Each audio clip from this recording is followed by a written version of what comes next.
Okay, are we live? Are we filming? Great. Looks like I'm looking in a weird direction. Does it always look like that? Does it always look like?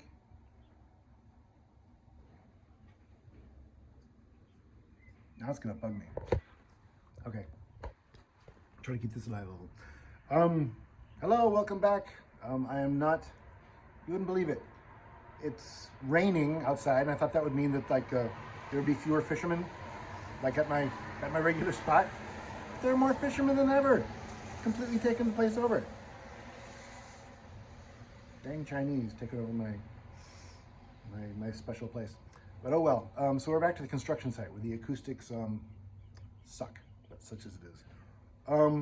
Right. So before I get into today's topic, I want to talk about the game Civil War II, which possibly some of you are aware of. If you do not get in on that, we are going to make extras, a lot of extras actually. I got a good price. The new factory gave me a good price. So, but that went into production. Finally went into production after 3 months of back and forth. And I apologize. I did say April, and it is still April, so I have not missed it yet. So I'm going to unilaterally declare victory over the. But I'm gonna miss it. It's gonna be 10 days until 10 days. I get a sample. Sample checks out. Then it goes into like production, and then we ship it. It's going to go by boat through the Panama Canal up to where it's going to go to Antelope Hill, and they're going to do fulfillment. And right, it's all going to be great. So it'll probably, all in all, it'll probably be about 45 days. Although, if my luck holds, there should be a terrible disaster in the Panama Canal, just as my container ship is going through. I have really good, I have really good luck with these sorts of things. Anyway, yeah. So, complicated business. Sorry to keep you waiting. Good Lord, could the cars calm down? Come on, there were no cars when I got here. Hello. I want to get into the main topic, which I'm going to boldly call, I'm going to title to this video, the 1994 Boomer Freakout, which is an actual thing that happened. I've never heard anybody talk about it, right? Because all the millennials do all the podcasts, and you were a baby for this one.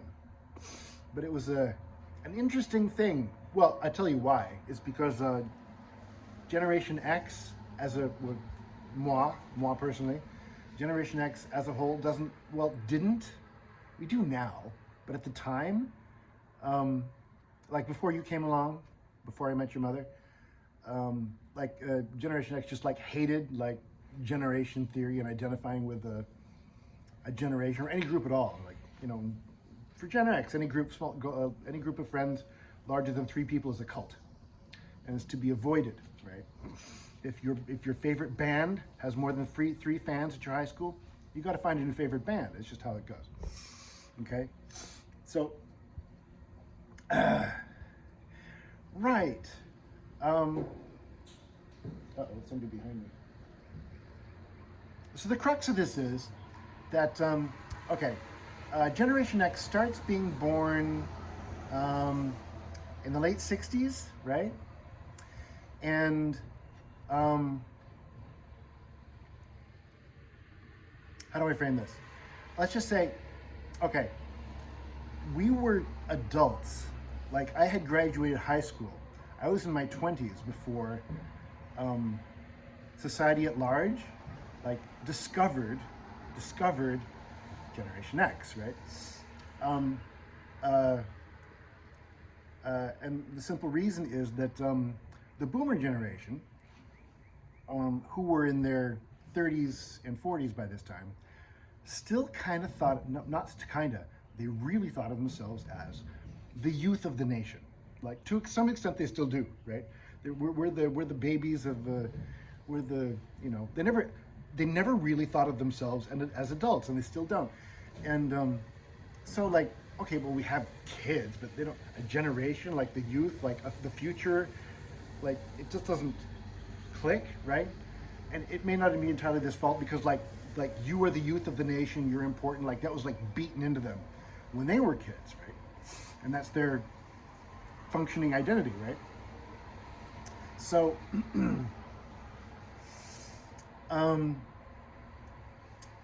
this all comes to the they okay the boomer generation they move into media at a very very young age, all right.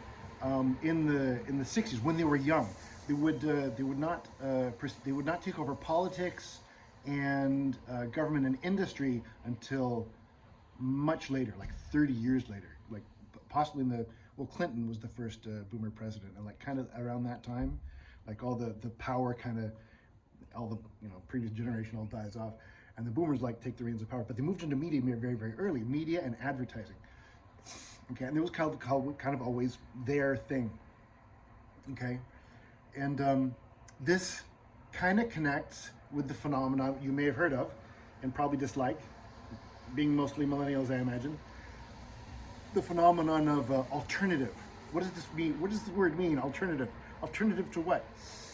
Is it just a pretentious thing for hipsters? Well, yes. But before that, let's just say the record companies dominated music.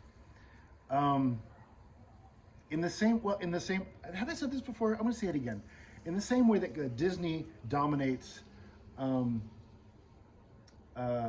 film today, or like Netflix or something like that, where they decide what gets seen and what doesn't get seen. And also, so they the record labels and controlled the radio stations, right? It was a big cartel. The music was a cartel in the 80s and 90s, and they were just kind of like they decided who was going to be a music star, and then they would be a music star. Like imagine if everything that you ever heard on the radio was Sabrina Carpenter, like nothing but that. Okay. It felt very meaningful to people my age when we were in high school, because I guess we were children, to resist this. Like this was our thing of resistance. Like we're not going to listen to Sabrina Carpenter on the radio. We're going to resist. We're going to go find it. We're going to go out and find our own bands, right, and form our own cliques around these bands, and create a little cultures, like apart from the main culture, which was like very oppressive, or so it seemed. Well, it was, but compared to what's going on today, it seems less important. So around, outside of, I don't want to say that like alternative stuff like got no airplay, just like practically no airplay, right? So like all the stuff that you see on like Stranger Things and all like the 80s like nostalgia stuff, like where they're playing the Smiths, and like hell they did. Like only like 1 in 100 people even know what those things were. Okay, in the 80s you would look up the charts, like top the charts like Billy Ocean and like Lionel Richie and Debbie Gibson and stuff like that. That's what people actually listened to in the 80s. Belinda Carlisle, crap like that. Okay, so the alternative resistance thing kind of grows through the 80s, like it really grows, and our parents, like the boomers, right, like they had no idea what this was going on. They're very confused by it, but mostly they just ignored it, right? It's like, and if you see like representations of like counterculture groups in films or at this time, they're always like they're always villains, right? Like I keep thinking of like Star Trek 4 when like you see a representation of a punk and he's in the back of a bus playing his music really loud, and like Spock gives him the Vulcan nerve pinch and everybody cheers, like kind of like that, Hey, you can't. That's me. You can't do that. But where was I? All right. So, but and so through the 80s and up until 1994. Okay, and I'm going to title this video 1994, the Boomer Freakout of 1994. It really comes to a head in 1994 But up until that point, there were signs like, okay, the, all right, I was going to say, it's not like you got no representation, but okay, if you were counterculture, it's not just alternative stuff, but metal too. Okay, before 1994, on MTV, you had 120 Minutes with Kennedy, right? Once a week, 2 hours of alternative. And then there was Headbangers Ball, which I guess had about the same. Alternative guys and like punk guys and metal guys were not friends, okay? If we saw each other on the street, you know, it would go down like really fast. And the metal guys, like, they looked tough, but they were all gay. Every single one of them was gay. It's better now. Relations are better now. I do not want to kill them on sight now. I even enjoy some metal music now. So peace has been achieved, but right, very, very underrepresented. I want to say Metallica's Black Album that came out in 1991. That one crossed over in a big way. But before then, counterculture. You never saw any of it. Okay? So up through the 80s and 90s, like the water around like this boomer island just keeps rising and rising and rising. And there were signs like I mentioned, like Metallica Black Album in 90 or 91-ish. And even more significantly, like The Cure, the Disintegration album, 1989, topped the charts, number one in the country. No advertising, no airplay, nothing, right? All grassroots. Completely escapes notice, okay? People do not know, or our parents, right? The mainstream at large does not know the Generation X exists until, for some reason, right, in 1994, a movie comes out, which you may have seen, called Reality Bites. It is not a good movie. It is a terrible movie. It stars Winona Ryder, Ethan Hawke, Janine Garofalo, and somebody else, like, you know, two Mooish people and Ethan Hawke. Anyway, for whatever reason, oh, and it's worth noting, at the end of this, okay, it's an okay movie. It's like, I don't know, if you've ever seen Rent, like self-indulgent, like stupid teens, like talking about suicide and AIDS, and it's a load of crap. But at the end of this,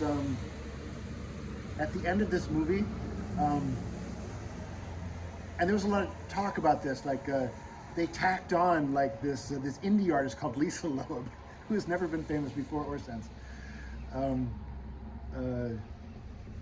Yeah. And if you ever wonder where like the feminist look comes from, like I don't know, like kind of fugly girl with like the cat eye glasses and like the calico prints, and like that's where that comes from. She was really huge for a minute nationwide because of this movie, and then after that, in that subculture, as these things go. Okay, am I explaining this well? I'm doing my best. So, the Freakout, all right? And bear in mind that this is before social media, really. Yeah, it's before social media. And this is all playing out on television and in magazines, okay? So, because of this movie, Reality Bites, for whatever reason, the boomers realized that another generation exists that is not them, that is very different from them, actually, and doesn't like them very much, right? Like, it finally clicks that they have been replaced as youth culture. And it just spawned like this cavalcade of articles and segments and like and Newsweek covers, like, who is Generation X? Why are they? When do they came? Why are they here? What do they want? You know, this confusion and wait, Am I 42? Oh my God, I'm an adult now. I didn't want to be, what? Okay. and uh, and especially like businesses and Wall Street and stuff. Oh, and I don't know if it's coincidentally at this time, uh, it has to be been a consequence of this mass awakening or mass awareness, but like all the pop, not all, well, most, like virtually all the pop stations converted to alternative format, right? Every single one of them, like we're now alternative format because they realized that, oh my, this is the majority thing now. Like the numbers were in front of their faces like the whole time, but why no? What do I do with but the Beatles? And all the format, all the radio stations switched their format to alternative. And in Utah, right, where we had, in defiance of God and nature, we had a counterculture like alternative station, KJQ/X96 for a long time, because it was like outside the record company monopoly, right? So we had this for a while. So this is the year that they decided that alternative is done now, and they're going to bury it. And they held a big funeral for alternative, which I'll get to in a minute, in conjunction with the KMFDM concert. I really liked KMFDM at the time. I didn't appreciate fully their politics. I lost a lot of my hearing at that particular KMFDM concert. I was very unwise and not wear. I thought, punk wears ear protection at a concert. What, are you kidding me? Excuse me. Right. So here's where it gets funny, or at least where I think it gets funny. Madison Avenue, which is the advertising, where all the advertising is done, realizes that we have to like completely reorient our strategy now to sell to these kids who are now adults, I guess, right?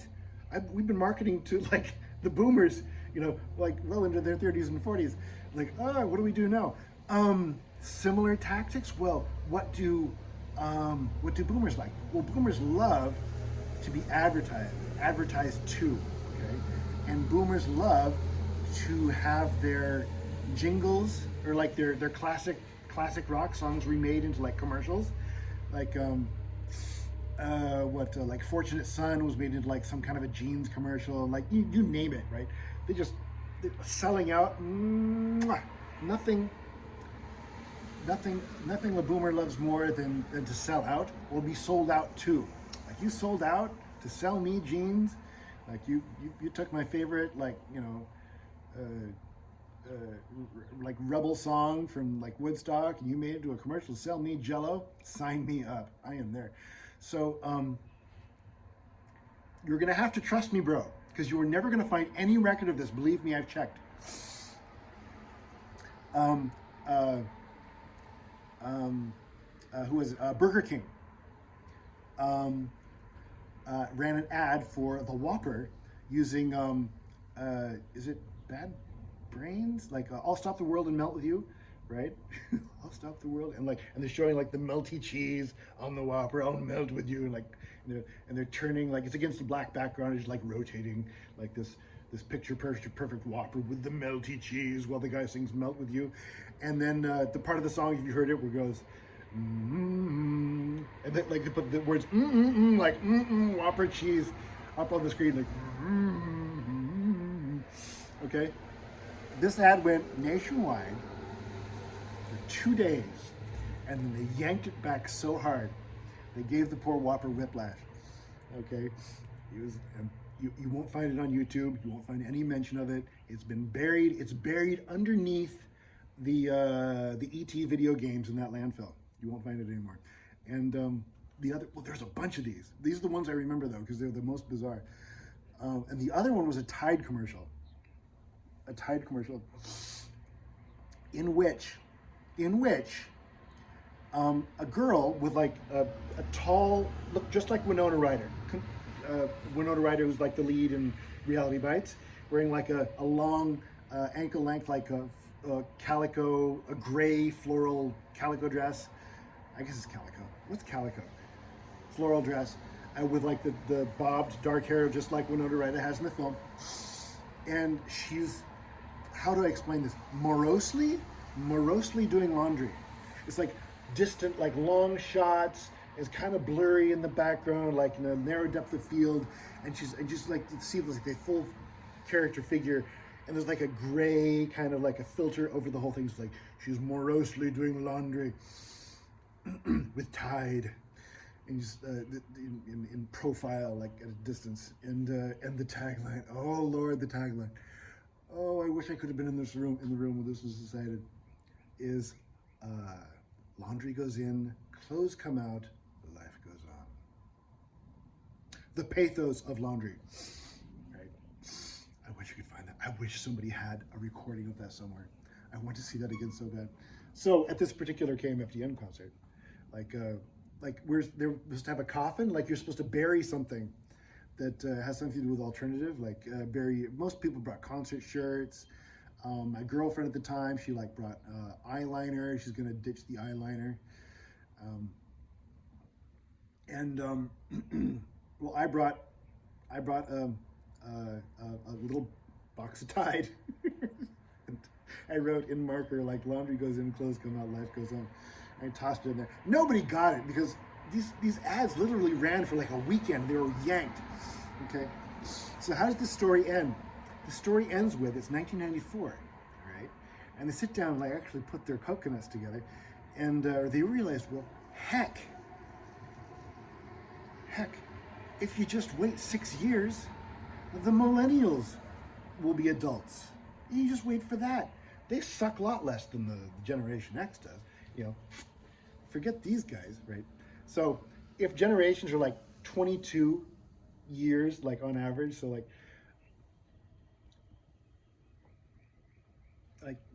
the boomers, they spent all their youth like in the sunlight, like as recognized and valid. They were valid the entire length of their existence. And then, you know, like the millennials too, valid, entire. But, you know, Generation X, like 3/4 of it is overshadowed, right? Then like there's 1 year, 1984, where like you're public enemy number one, and then people are aware of you, but they fear you for like the rest of your existence, the rest of your youth, I suppose.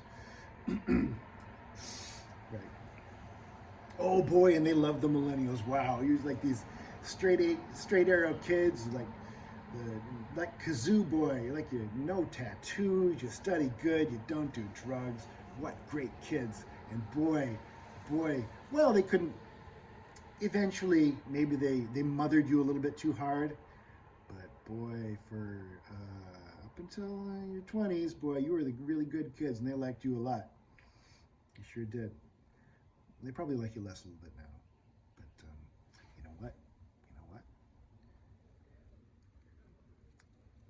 Some of us, I'm not saying who, I'm not saying for sure that I was one of these people, but some of us have been going on to 4chan and like 8chan, where all the millennials are, just kind of like whispering in your ear, like, all these secrets that we heard from our grandma and grandpa, like how much the boomers suck, right?